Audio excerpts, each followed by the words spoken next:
Hello everyone, welcome back to my channel today study go by the Bansal. और आज हम एक नया टॉपिक फॉर न्यू क्लास के लिए लेकर आ गए हैं जिसका नाम है सेट्स।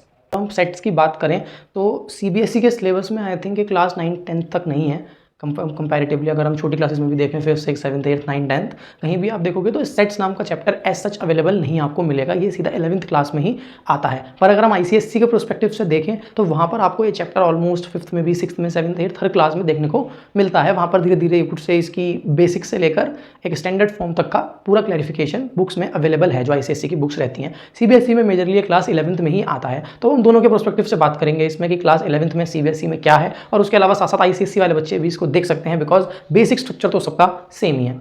तो अब हम बात कर लेते हैं अगर सेट्स होते क्या हैं। तो सबसे पहले हमने यहाँ पर डेफिनेशन देखो लिख भी रखी है कि सेट्स है क्या, collection of well defined objects. क्या मतलब हुआ इस बात का कि collection of well defined objects, किसी भी ऑब्जेक्ट्स का अगर मैं किन्हीं भी ऑब्जेक्ट्स का कलेक्शन ले लूँ तो that is what a set. क्या ये बात ठीक है? नहीं। मेन यहाँ पर जो सबसे इंपॉर्टेंट वर्ड अगर आप लोग ध्यान से देखोगे तो वो है well defined objects. Well defined objects का मतलब क्या हुआ? बेसिकली वेल डिफाइंड ऑब्जेक्ट्स का मतलब ये है कि ऐसी चीजें होनी चाहिए उसमें, या फिर सेट में उस कलेक्शन को बोलूंगा जिसके अंदर जो ऑब्जेक्ट्स हैं वो सबके लिए सेम हो। लाइक अगर मैं किसी से भी वो चीज़ पूछूं तो वो सेट को सेम ही बनाए, ऐसा नहीं कोई कुछ और बना दे कोई कुछ और बना दे, तो वो चीज़ फिर वेल डिफाइंड नहीं होगी। लाइक अगर हम एक सेट लें, इमेजिन करो कि फेवरेट कलर्स, ठीक है, किसी से मैं पूछूं कि make a set of your favourite colours, तब उस केस में क्या होगा कि वो बच्चा अपने फेवरेट कलर्स जो भी उसके होंगे, मान लो रेड ब्लू येलो, उसका एक सेट बना देगा। अब मैंने सेम क्वेश्चन किसी दूसरे बच्चे से पूछा तो क्या इज इट नेसेसरी कि उसके भी यही सारे कलर्स फेवरेट होंगे? ऐसा कुछ तो नहीं है, because there is a possibility कि उसको शायद से ब्लैक और व्हाइट ज़्यादा पसंद हो। भाई जरूरी नहीं है कि उसको रेड ब्लू येलो ये सब कलर्स पसंद हो। तो इस केस में क्या हुआ कि इसने कुछ और सेट बना कर दिया, जो पर्टिकुलर ए बच्चा था, और जो बी बच्चा था उसने कुछ और सेट बना कर दिया। तो इसका मतलब क्या हुआ? इस टाइप की चीज़ों को हम सेट्स नहीं बोल सकते क्योंकि वेल डिफाइंड नहीं है। किसी से भी पूछूंगा तो हर बच्चे के लिए एक अलग सेट बनेगा। लाइक अगर मैं मान लो किसी क्लास में जाकर खड़ा होकर उसको क्लास में ये बोलूं कि भाई बच्चों सब लोग सेट बनाओ, या फिर कुछ से सब बताओ एक एक बारी में कि most intelligent students of your class, top 3 intelligent students of your class, तो अब हो सकता है पहले वाले बच्चे के लिए कुछ 3 नाम वो दे दे पर्टिकुलर कि भैया ए बी एंड सी, और जो दूसरा वाला बच्चा है वो कहीं ना कहीं अपने आप को मानता हूँ इंटेलिजेंट, हूँ नोस, तो वो एक अपना नाम ले पी और बाकी सी और क्यू बोल दे। तो वहाँ पर क्या है कि वेल डिफाइंड ऑब्जेक्ट्स तो नहीं बने ना, क्योंकि किसी के लिए कुछ और बन रहा है वो सेट और किसी के लिए कुछ और बन रहा है। तो होपफुली आपको ये बात समझ में आई होगी कि वेल डिफाइंड का मतलब क्या है। तो अगर और एग्जांपल्स लें, लाइक मान लो मैं बोलूं कि सेट ऑफ एक सेट बनाओ जिसमें आपके 5 ऑड नंबर्स आ रहे हो जो कि 10 से छोटे हो, positive odd numbers lesser than 10, ठीक है। तो उसमें आप क्या करोगे?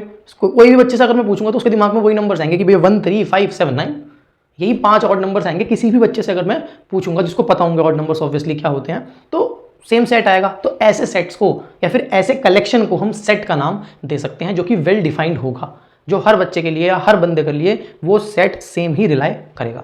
ठीक बात है। तो इसीलिए हम इसकी डेफिनेशन पे भी वहीं उस हिसाब से गए हैं कि set is a collection of well defined objects. जैसे मान लो मैंने भी एग्जांपल लिया 1, 3, 5, 9, एक 7 रह गया। अच्छा, इसमें 1, 3, 5, 7, 9, तो ये क्या है? Set of odd numbers less than 10। ठीक बात है। तो ये कौन सा सेट है कि सेट इज किसका चीज का सेट है? ये ऑड नंबर्स लेस देन 10 का। ठीक बात है। तो ऐसे ही कलेक्शंस को हम क्या बोलेंगे? सेट का दर्जा देंगे। तो क्लियर है बात कि बेसिक सेट का मतलब क्या होता है। अब अगर हम बात करें तो कुछ हमारे पास गिने चुने सेट्स हैं जो हमें क्वेश्चंस में डायरेक्ट दे दिए जाते हैं। लाइक वो कभी कभी बोल देगा लाइक दिस n।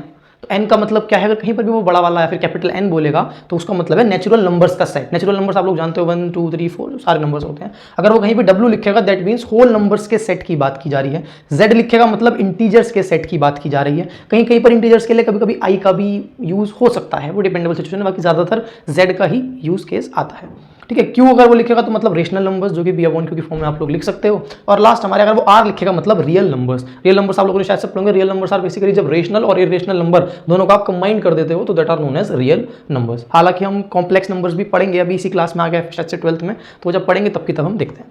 ठीक है। तो रियल नंबर। इसके अलावा साथ साथ अगर मैं चाहूँ तो इस तरीके से भी शो कर सकते हैं हम कभी कभी कि Z के आगे हमने ऊपर पॉजिटिव लगा हुआ दिख जाएगा, Q के ऊपर पॉजिटिव, R के ऊपर पॉजिटिव का साइन बना हुआ दिख जाएगा। क्या मतलब है इस बात का कि Z प्लस का मतलब हो गया पॉजिटिव इंटीजर्स का सेट, Q प्लस का मतलब हो गया पॉजिटिव रेशनल नंबर्स का सेट, और ऐसे ही R प्लस का मतलब हो गया पॉजिटिव रियल नंबर्स का सेट। ठीक है बात। तो ये हमारी बेसिक सी बात थी सेट के बारे में होते क्या है। तो आई होप क्लियर हो गया होगा। तो अगर कभी भी क्वेश्चन आता है कि भैया बताओ ये सेट है या नहीं है, तो हमको इसी प्रोस्पेक्टिव से सोचना है कि वो कलेक्शन हर एक बंदे के लिए सेम हो। ठीक है। अब अगर हम सेट्स को रिप्रेजेंट करने की बात करें तो देखो आपने ध्यान से देखा होगा कि मैंने जब ये वाले सेट बनाया तो मैंने इस तरीके से यहाँ पर एक करली ब्रैकेट अप्लाई किया है। क्यों? क्योंकि यहाँ पर एक करली ब्रैकेट अप्लाई होता है। हम जब सेट्स को रिप्रेजेंट करते हैं तो हम इस तरीके के करली ब्रैकेट में ही उनको रिप्रेजेंट करते हैं और फिर अपने अंदर नंबर्स भी लिख सकते हैं, समटाइम्स आप इस फॉर्म में भी लिखते हैं। तो इन्हीं दोनों फॉर्मों के बारे में हम बेसिकली बात करेंगे, जो कि मैंने यहाँ पे लिखा हुआ है कि sets can be represented in two ways. दो तरीके से मैं अपने सेट्स को रिप्रेजेंट कर सकता हूँ। वो दो तरीके कौन कौन से हैं उसके बारे में बात करते हैं। तो पहला हमारा जो वे है वो है रोस्टर फॉर्म। रोस्टर या फिर उसको हम टेबुलर फॉर्म भी बोल सकते हैं। क्या बोल सकते हैं? Tabular form. रोस्टर फॉर्म बोलो, टेबुलर फॉर्म बोलो, जो कि आपकी ये वाली होती है, जिसके अंदर हम एक्चुअल के जो एलिमेंट्स हैं उस सेट के या फिर जो कलेक्शन है या फिर जो भी अंदर के बेसिकली एलिमेंट्स हैं उनको जब हम डायरेक्ट ही लिख देते हैं, दैट इज व्हाट रोस्टर और टेबुलर फॉर्म। यानी कि हम बेसिकली एक टेबल सा बना देते हैं पूरा, दैट इज रोस्टर फॉर्म। दूसरा हमारा आता है सेट बिल्डर फॉर्म। क्या आता है? Set builder form. अब सेट बिल्डर फॉर्म में हम क्या करते हैं? इस वे में लिखते हैं। हाउएवर इस वे को जो हमने यहां पर लिखा है इसको हम डिस्क्रिप्टिव मेथड भी कह सकते हैं। क्या?